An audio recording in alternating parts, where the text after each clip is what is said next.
Hello, and welcome to this live stream from the European Space Agency. My name is Josh, and I will be your host this evening. We're at ESA's European Space Operations Center in Darmstadt, Germany, and we're excited to share the next roughly 30 minutes with you as our Jupiter Icy Moons Explorer spacecraft, or JUICE for short, flies past Earth's moon. JUICE launched just over a year ago, on the 14th of April 2023, on an 8-year journey to Jupiter. It's returned to Earth this week to carry out the first of the gravity assist maneuvers that will give it the boosts it needs to make the journey. But this isn't just any ordinary gravity assist. This is a special one. JUICE isn't just getting a boost from a planet, it's getting a double boost from a moon and then a planet, our moon and our planet Earth. Right now, as we speak, JUICE has just passed its closest point to the moon, and we have begun to downlink images that it took as it passed from our deep space antenna in Cebreros, Spain, not so far from Madrid. You can see that image on the right of your screen. That's a webcam image of our antenna in Spain. That's where the images will be coming down from JUICE right now. And that's where we will start sharing the images as soon as we receive them here. And on the left of your screen, you'll see an animation that depicts where the JUICE spacecraft is at this moment. So that is live, not a live feed, an animation, but that is showing where JUICE is right now. We're also very fortunate this evening to be joined by members of the JUICE team. If there's anything you've ever wanted to know about JUICE, about Jupiter, its mysterious moons, or how we fly spacecraft across the solar system to destinations hundreds of millions of kilometers away, now is your chance to ask. We'll be monitoring the YouTube chat and our ESA JUICE at ESA JUICE X channel for your questions throughout the evening. Use the hashtag AskESA to help us find your questions. So let's meet some of the members of the team behind Europe's first mission to the Jupiter system. I'm joined this evening by Ignacio, the JUICE Spacecraft Operations Manager. Hi, Ignacio. Hi, good evening, Josh. Good evening. You work here at ESOC. Indeed. And yes. you fly JUICE. You and your team fly JUICE. I'm the leader of the flight control team, yeah. That's right. So I organize and coordinate the team that takes care of uplinking all the activities to the spacecraft, monitoring the telemetry, following up on the execution of all activities on board. That's right. Cool, thank you. We also have Nico, the JUICE mission manager with us this evening. Yeah, hi everyone. So I'm Nico Altobelli. I'm working as a mission manager of JUICE. So this is a role when I try to take care of the entire mission and making sure that everyone can do his best job in the best conditions. And finally, last but not least, we have Mark, who is one of the JUICE science operations engineers. Good evening, good afternoon, good morning, whenever you're watching this from. Yeah, thanks for the introduction. So in our team, what we do is that we basically facilitate we conduct science operations and we facilitate the instruments to reach their science objectives. And during the cruise phase, we're developing the systems that will end up implementing that during the nominal phase. Cool, thank you very much. And thank you all for joining us this evening. We hope to be able to get your commentary on the images as they come in from the spacecraft live. Everything you're about to see on the live stream is a bit of a bonus and a bit of an experiment. JUICE is carrying one of the most advanced suites of scientific instruments ever flown on a spacecraft. But what we will actually be seeing images from this evening are two of JUICE's monitoring cameras. Now, these cameras were originally designed and developed to monitor the deployment of JUICE's scientific instruments shortly after launch. A spacecraft has to be packed quite tightly to fit inside its launcher, and then in orbit it begins to unfold its solar panels and deploy some of its booms and antennas. And JUICE had two cameras on board to make sure to confirm that everything had deployed correctly and to help troubleshoot any issues that took place during that deployment. They've completed their primary job. That was their job, mission complete.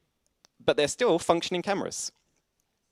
They're not designed to take images of planets or moons, but we decided to switch them on and see what we could see as we flew past the moon this evening.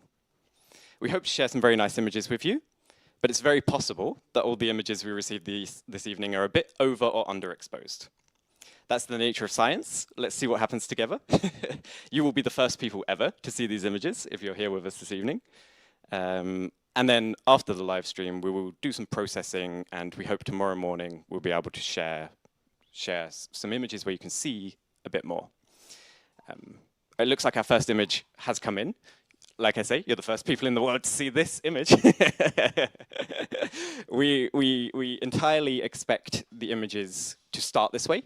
This is according to plan. I will pass over to Ignacio, maybe to describe a little bit about this first image, and maybe a little bit about what we expect to see over the next 45 minutes, how we expect the images to change. Thanks, Josh. So that image, whoops, okay, this image is actually the field of view of the navigation camera. It displays the star field as seen by the navigation camera. This was actually an acquisition that we did right before we entered into eclipse. So this was before the moon passed through the field of view of the navigation camera.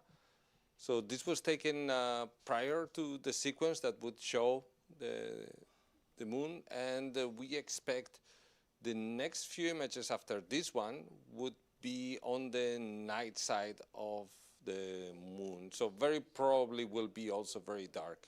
But we expect to receive the images at a rate of about, I would say 1 per minute. So it will take some time until we receive the ones that show the crossing of the terminator and then the illuminated part. But for now, yeah, this is just the start. That's fine. Mark, would you like to say something about this? Please do. Yeah, so as Ignacio mentioned, this is an AFCAM image. The field of view is very narrow. The images that will give us a better context of the actual geometry of the flyby are the ones taken by the monitoring cameras that you mentioned before. These cameras have a much wider field of view of 45 degrees. In fact, the NAVCAM has a field of view of 45 degrees. The NAVCAM is 5 degrees. Yeah. So if you want to look at it in a metaphorical way, with an AFCAM we see a tree, with the GMC cameras we see the entire forest, and it enables us to understand the context much better. So we're hoping to see those images coming in. Thank you very much. That's a really nice analogy. And presumably that's for scientific purposes. Sometimes you want to see the tree, sometimes you want to see the forest. Cool. But there's still plenty happening here while we wait for the next images to come in. Let's talk about a little bit about what's happening here. As I mentioned earlier, we're at ESA's European Space Operations Center in Darmstadt, Germany. It's from here that our teams fly JUICE and about 24 or so other spacecraft around Earth and across the solar system. We're in a building just opposite the building where JUICE's flight control team is currently monitoring the spacecraft. Ignacio, I wonder if you could tell us a little bit about what the JUICE flight control team will be doing this evening, and then maybe also tomorrow evening as JUICE flies past Earth.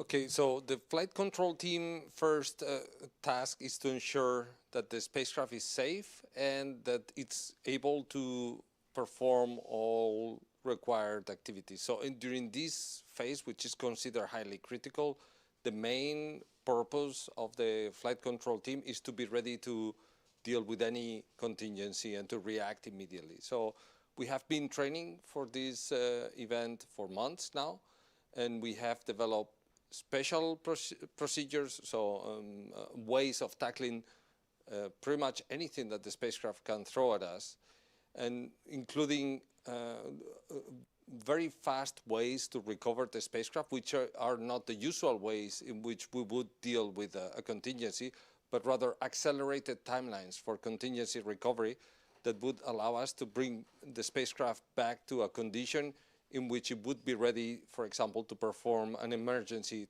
trajectory correction if it was necessary. So the teams are permanently on standby. Rather than on standby, they are on station monitoring the spacecraft health continuously and ready to jump in and react as soon as they see anything that could compromise the safety of the operations. Okay, thank you very much. We mentioned also that this is the first lunar Earth gravity assist of its kind. JUICE has left Earth orbit. It's on a heliocentric orbit around the sun. It launched just over a year ago. Now it's returning to us. It's flying past the moon and then past Earth for a double gravity assist. This is not just the first that we've tried, but this is the first of this kind of lunar Earth gravity assist ever designed and carried out. Why is that? What makes this complex? Why is it only now that it's become possible? Or why have we not tried this in the past? Gravity assist maneuvers, by their own very nature, they're risky business. So they function as an error amplifier. So you need to have excellent targeting and really good navigation in order for the spacecraft to go in the direction you want. And any deviation, like really at kilometer level, you will need to correct afterwards by means of chemical burn. And this takes quite a bit of mass. So in the past, we considered that a double flyby would have been excessively risky. For JUICE, however, for the first time, we had reached a level of maturity in terms of the processes on ground and the systems on board the spacecraft that we fly, that we felt confident enough that we could tackle something like this. So when at mission design level, we realized that taking this double flyby at the first Earth encounter would result in a significant reduction in the duration of the cruise to Jupiter, then we decided to do it. So eventually, so what we did is first we did a risk assessment together with our colleagues of Flight Dynamics, and we concluded that we could do this, so we could accept the risk and manage it in a way that would make it doable.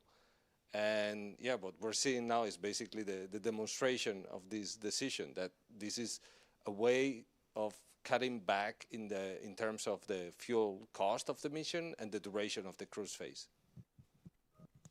Thank you. Mark, would you like to comment? Yes, so we have the first JMC2 image on the screen. And so we still do not see the moon, which is expected for the acquisition time of this image. And what you can see here covering almost half of the image is the actual spacecraft. So in here we can see components of the PEP instrument, for example. It's the, oh, there you go, that scaling is better. And this is something which is, because these are monitoring cameras, so their focus was to actually monitor the spacecraft.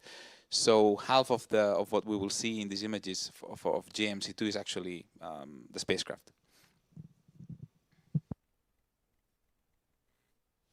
Cool, thank you very much. We have a question from the audience about JUICE's next flyby after this. I suppose that's a nice transition.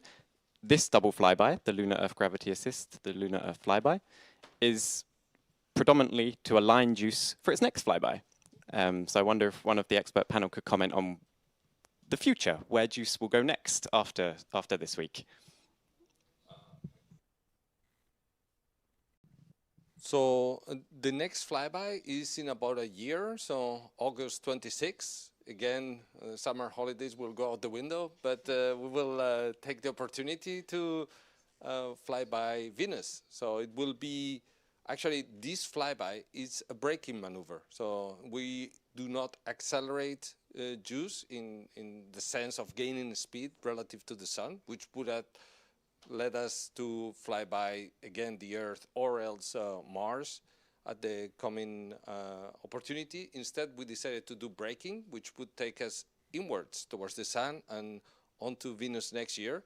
What we found is that by following this sequence of first Earth and then Venus, we managed to save about half a year of cruise time and arrive to Jupiter around July 2031. So this sort of counterintuitive approach of braking first, in fact, results ultimately in the shortest possible cruise phase. Sometimes you have to slow down to speed up, or go backwards to go forwards. Yeah, yeah. It's like taking a shortcut. Sort of stepping back, Yeah. jump forward. Yeah, cool. Very nice. Did you want to add something, Nico? Or no? Next question. No. So we got an update. So this is the first JMC1 image. As expected, it's also dark. And actually, I am not, no, we can actually see the moon already. Yeah, that's right. So yeah, that's the first time that we can see the moon with JUICE.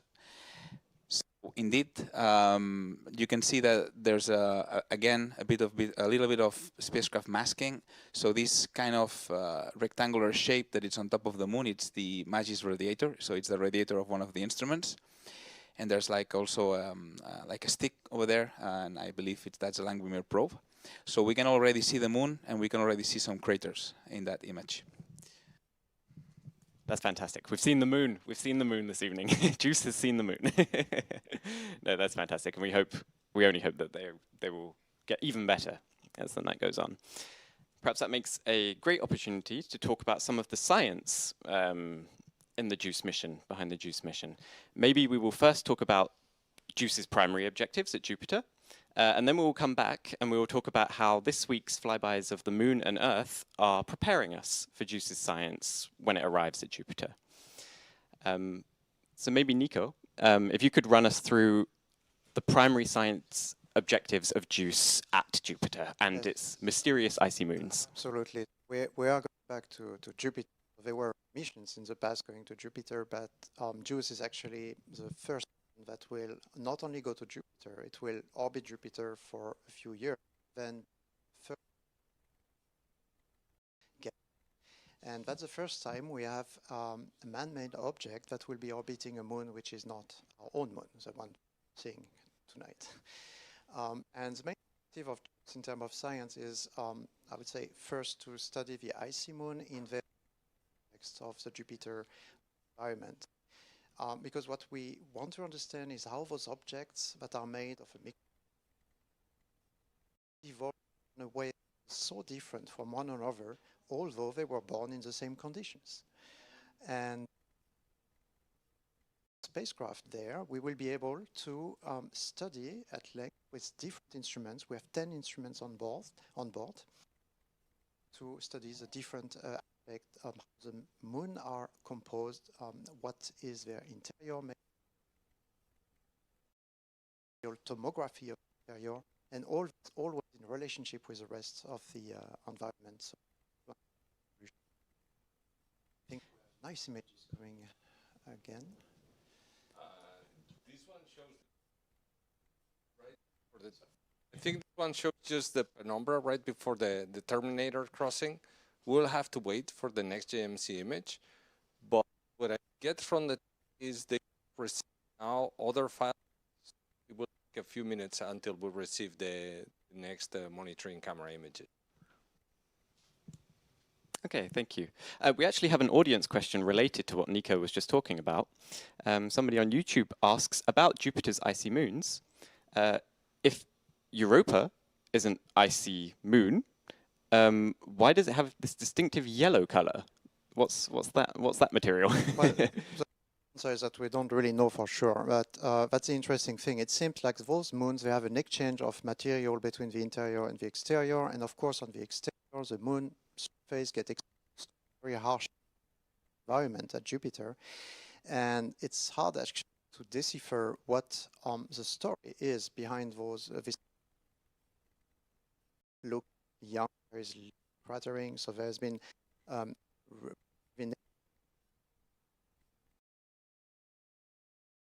interior. It's definitely one of the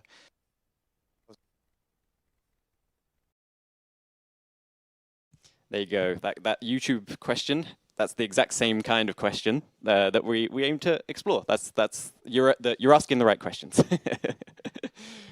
So we've talked about JUICE's primary scientific objectives. How does this flyby of the moon prepare us or help us get ready for this kind of exploration? Yeah. When you're doing a physics experiment, very important is to get it properly in your lab, you want what you want to, you don't know. Yeah. And that's what we call, we have a lot of age, the opportunities from really future is actually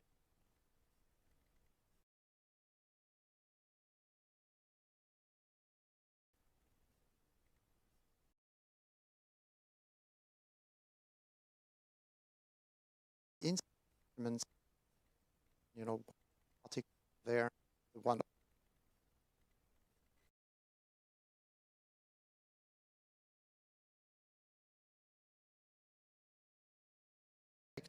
from what, that's what we want. Right? And then tomorrow night's flyby of Earth, that's the Earth's moon is much more of a similar object to Jupiter's moons. So tomorrow's Earth flyby is a bit less useful, or? The moon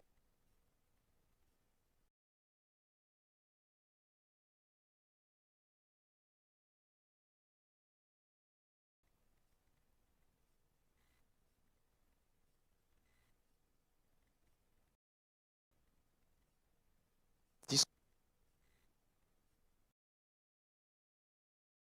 uh, use to the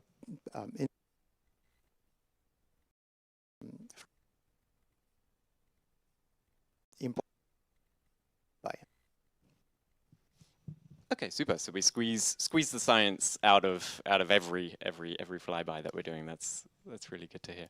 I'll take some more audience questions now. We have some questions about the delta V saved by the lunar-Earth gravity assist, and then specifically how much better does that get when we add the moon? How much of a boost does the moon give to the Earth flyby in terms of delta V?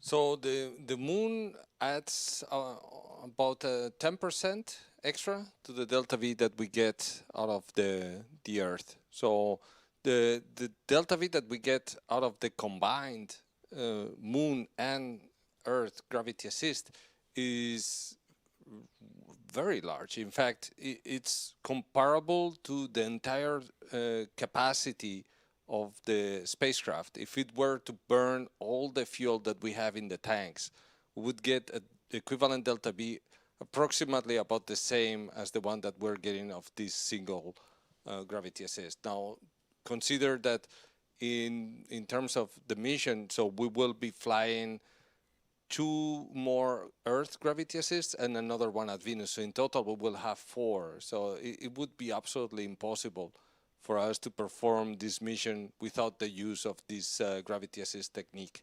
And having the moon, it's a welcome addition in that we managed to squeeze even more velocity change out of the maneuver. Thanks, Ignacio. Actually, the next question is also for you. The next question is about the flight control team. They ask, is there somebody on call 24/7 from the flight control team for a mission like JUICE? Do you have somebody sitting at a console every hour of every day?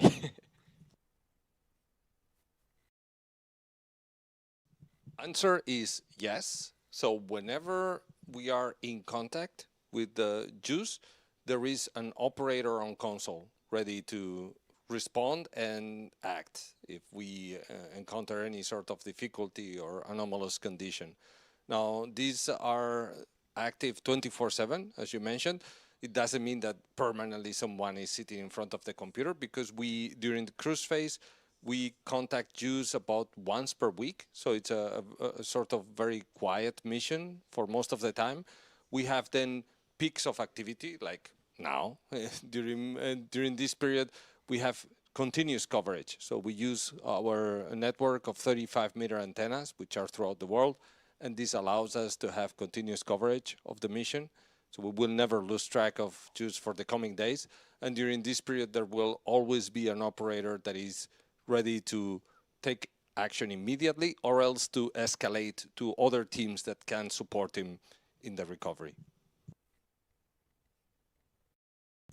Thank you. Our next question is whether we will live stream the Earth flyby tomorrow evening as well. Now, that's a bit more complicated. Flying past the Earth has a layer of complication that isn't flying, that flying past the moon does not have. So I'd like to ask one of you to describe why we're not able to live stream the Earth flyby tomorrow. So I'll take that one. It's an easy one. So let me go back then when I said that we are in continuous coverage with our 35-meter station network.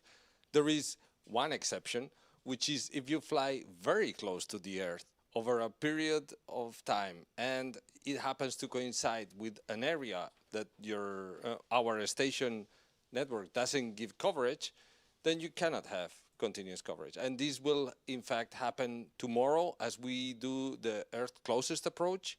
It happens to fly over the northern Pacific Ocean, and unfortunately our stations on the Pacific or around the Pacific on both sides are on the southern hemisphere.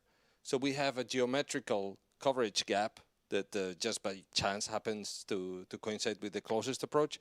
So during this period, starting tomorrow evening and lasting until Wednesday morning, we will not be able to contact the spacecraft. So we will not receive any telemetry or be able to send any commands.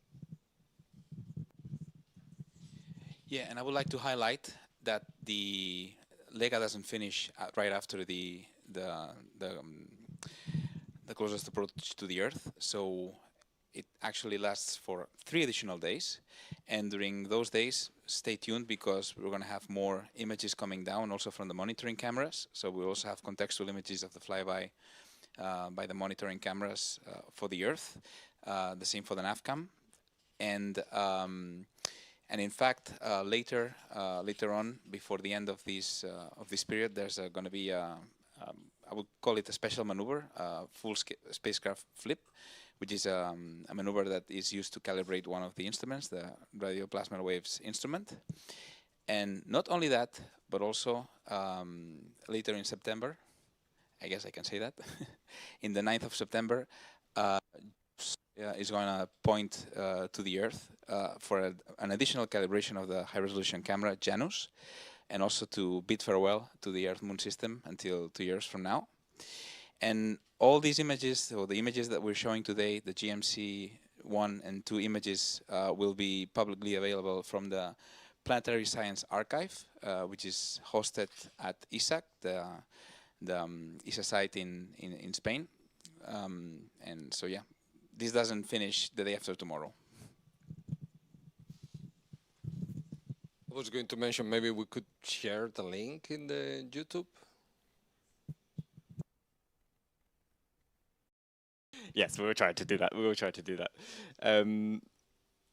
The next question, and this is something we actually did briefly talk about before we started the live stream, will these monitoring cameras also be used at Jupiter? Will the same camera that's taking pictures of our moon today take pictures of the Jovian moons? Yes, that's a very good question. In fact, it depends a bit of what we see tonight, but it looks like the GMC camera is delivering well. And as Mark was saying before, we will now start the processing of the images that have been taken. What you see now are really the raw image that we get directly from the spacecraft. And as we speak, there are already people working on improving the quality of the product.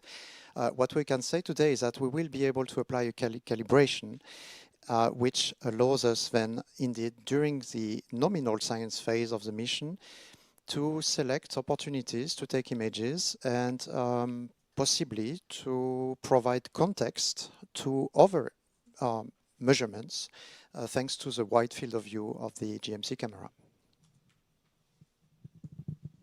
Cool, thank you. I hope that answers your questions in the chat.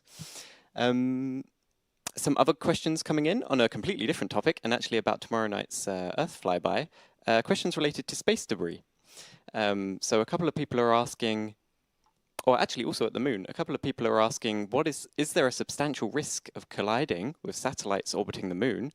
And then tomorrow evening, when we get close to Earth, how risky is it to perform a gravity assist maneuver? Probability of having a collision risk with either an active spacecraft or a piece of space debris is, I would say, more than significant. So we have a really top office here in Darmstadt that takes care of doing screening for space debris collision risk, and we had agreed with them already to have them run this check for us as we were approaching the Earth. And right before the start of the live stream, we received confirmation from them that they had done the last screening prior to the Earth flyby using our latest orbit determination, and the results came clean. So we are good to go for the Earth closest approach. We will not have to do a collision avoidance maneuver, which was something that was very present in our minds, and it's a huge relief. But yeah, definitely every time that we fly by the Earth, this is necessary, because otherwise we would be going into the blind, and the risk of collision would mean immediately end of mission. So it's a risk that must be managed. Cool, thank you very much, Ignacio. So, a significant issue, but JUICE is fine, and all is well for tomorrow. JUICE will pass within approximately 6,840 kilometers, I think, at its closest to Earth tomorrow evening. That's well within the orbit of satellites in geostationary satellites or some medium Earth orbits. So it's definitely coming into the world of space debris, but our space debris office here at ESA has looked ahead at JUICE's trajectory, and there seems to be nothing worrying on that path. If you're just joining us, I'll give you a quick introduction. We're streaming live from ESA's European Space Operations Center in Darmstadt, Germany. It's from here that we fly, the teams here, not me personally, fly the spacecraft such as JUICE and 24 others, approximately, around Earth and across the solar system to destinations such as Mars, Jupiter, Mercury, to orbit the Sun, study the Sun, and many, many others. What you're looking at right now, if you're watching the live stream, we have two images on the screen. On the left-hand side, you can see an animation, not a real image, an animation, and that shows where JUICE is with respect to the Moon right now, right this moment. As you can see, it's about 10,000 kilometers from the Moon now, and it's moving further and further away from the Moon at about 4 kilometers a second, and it's moving towards us, towards Earth.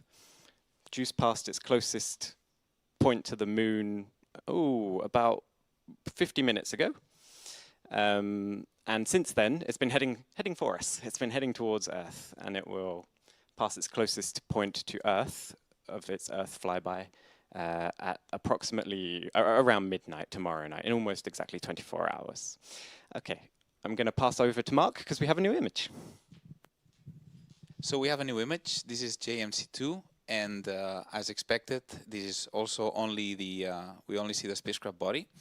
So the reason why, it's because the images are being downlinked in what is called a round-robin cycle, which means that we jump from one unit to the other. So we get one NAVCAM, one JMC2, one JMC1, then one NAVCAM. So this image is actually from before the previous image that we were seeing from JMC1, and that's why we still do not see the Moon in this image. Apparently we have a refresh, so let's see what we got. It might either be a NAVCAM or a JMC1. So as you can see, this is the next image in sequence from what we had before. So we're seeing more of the Moon, and I'm guessing that now images will be coming rapidly.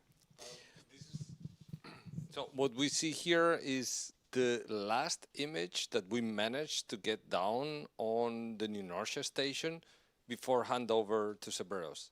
So handover to Cerberus will happen in the next 2 minutes, And this means we will have a brief suspension on the file retrieval task to avoid that we dump images into the void during the station handover.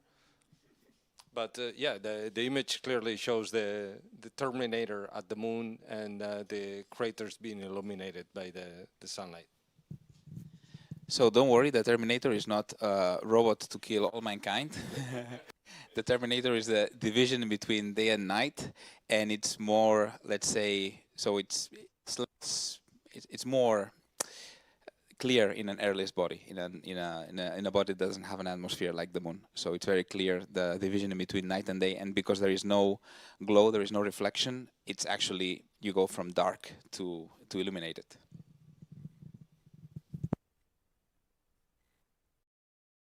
Cool, thank you very much. It's nice. That's a very nice image.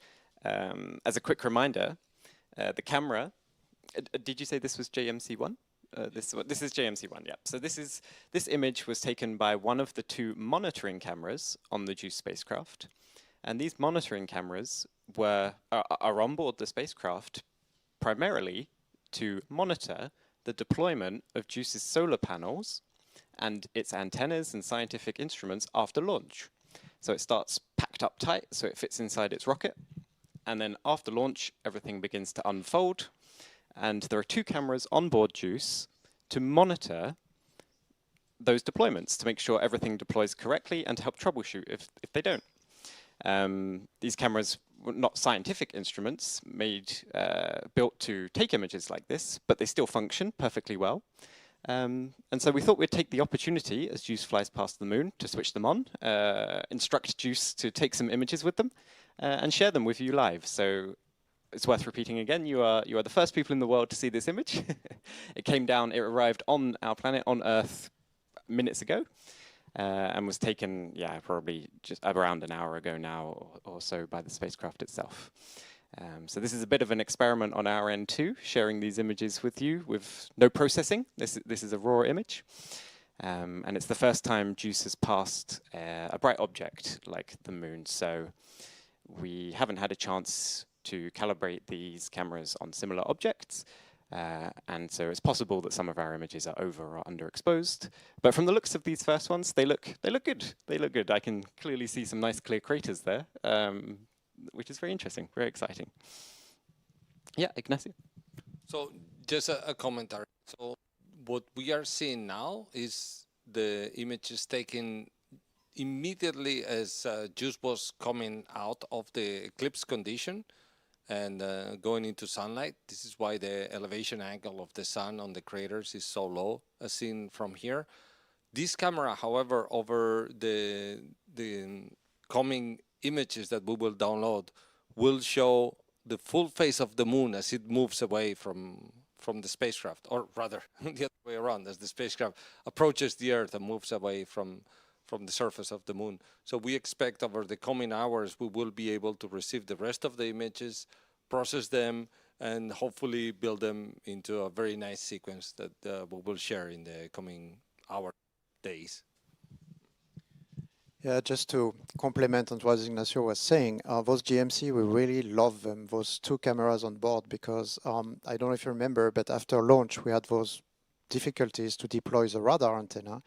And thanks to the great decision of, at the time, the project, ESA and Airbus, to put those cameras on board, we were able to troubleshoot the problems, and finally we saw the deployment. So we are really happy to reuse those cameras as much as we can. Cool. Thank you very much. Is that? Have we got a new image? This is yeah. Excellent. Very nice to see. Okay. We have some more questions coming in from the chat. Somebody asks if it will be possible for them to see JUICE with a telescope as it flies past Earth. I'm not sure who would like to take that question, but I think we already have some telescope observations of JUICE that we've shared on our blog. But for amateur astronomers, I think it will be quite a challenge.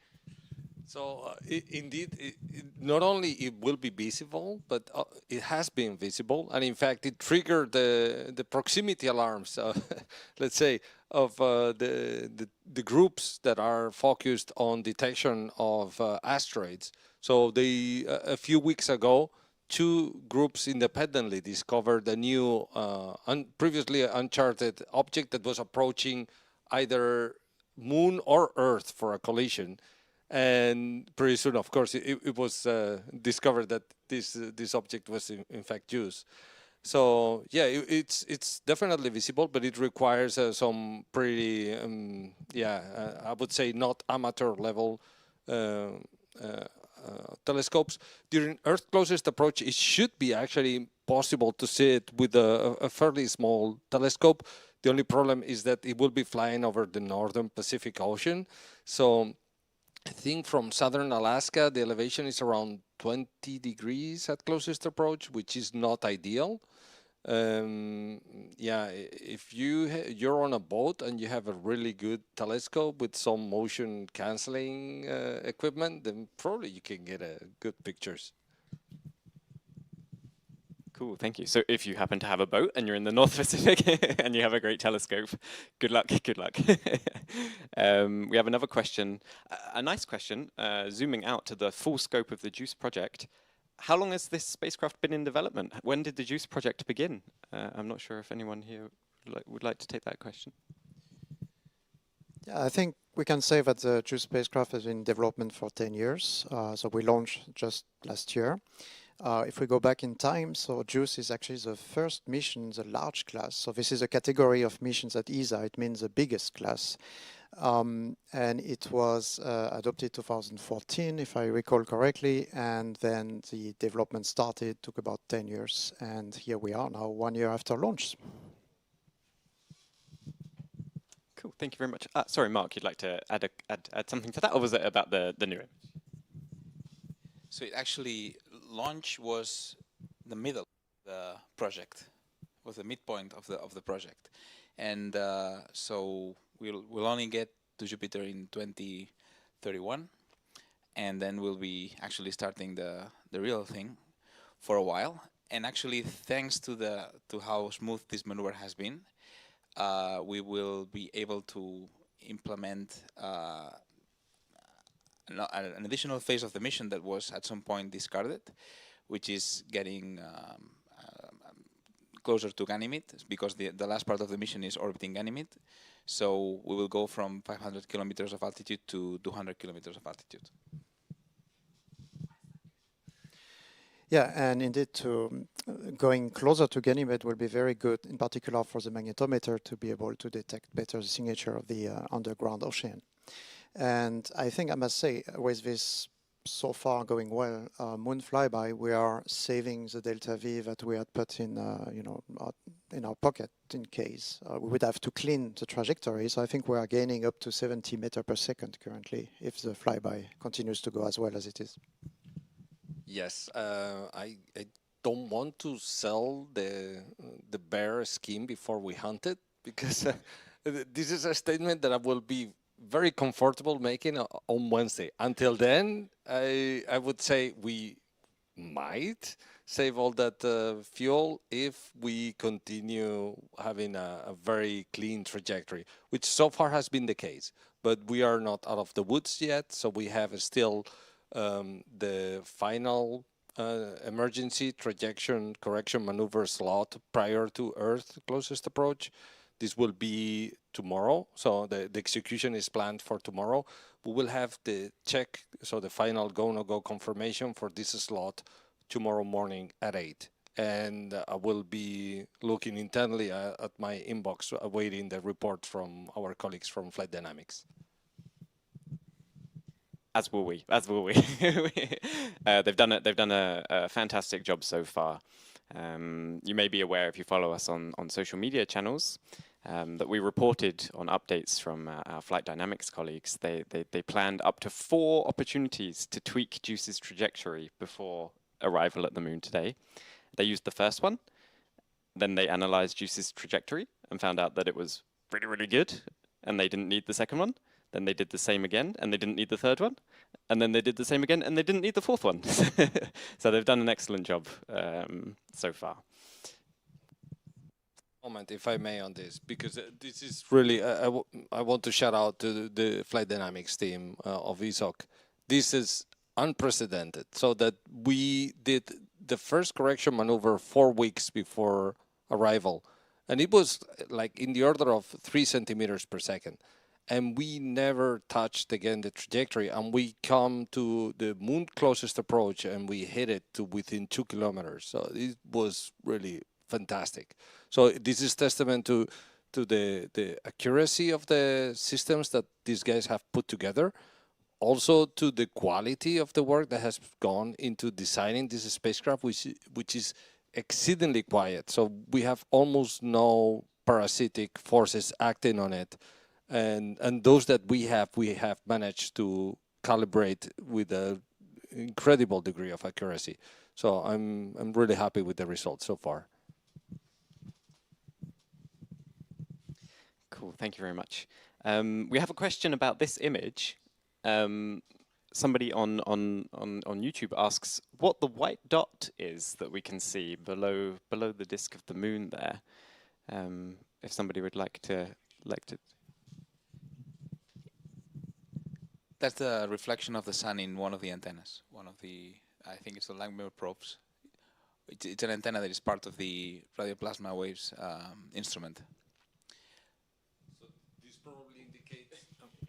probably indicates that when the image was taken, JUICE was going back into illumination conditions. We will be able to see this more clearly as we receive further images and we see the face of the moon recede into the background. Then probably the additional light being reflected from the moon will illuminate this sort of shape, the dark shape that you see on the upper left corner, which are some elements of onboard equipment for different instruments.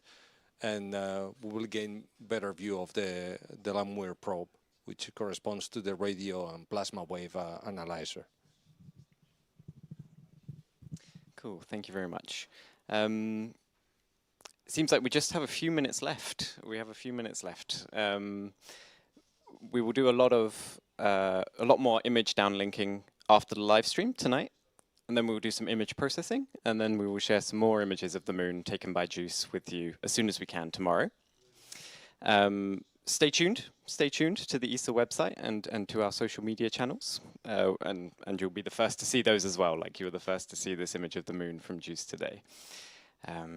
JUICE will spend the next 24-ish hours flying between the moon towards Earth, and it will pass by Earth within about 6,840 kilometers over the North Pacific tomorrow, a few minutes before midnight Central European summertime. Yeah, so we hope to see more images soon. Either some that come in right now, or we will share them with you tomorrow morning as soon as we get them. Yeah, so the reason why we're not getting new images is because about 8 minutes ago we lost. The pass from the inertia finished, and we are now establishing the link with Cebreros. That it's so. New images should be coming down soon, but that's why we haven't had an update for the past few minutes. Yeah, maybe we can recall that we are working with 3 stations for the Deep Space Network at ESA. So we have the Malargüe antenna in Argentina, we have the Cebreros station in Spain, and we have New Norcia in Australia. And what you see currently is simply that geometrically we need to switch from one antenna to the other in order to have a better viewing condition and better data transmission. So this is fully normal. Cool, thank you very much. I've just been informed that that's basically us done. We're out of time. As I say, the activity will continue here at ESOC, at ESA's European Space Operations Center in Germany throughout the night, I'm sure, as more images are received and we process them, and we hope to share those with you tomorrow. Thank you very much to our panel, to Ignacio, to Nico, and to Mark for answering all of those questions. Your chance to ask questions is not over. please continue to leave them on our social media channels, in the YouTube chat. Use the hashtag #AskESA, and we'll be able to find them easier. And we will also be hard at work trying to get answers to those questions to you as soon as possible after the live stream today. So yeah, thank you very much to our panel. And thank you very much to everyone who joined us for this experiment.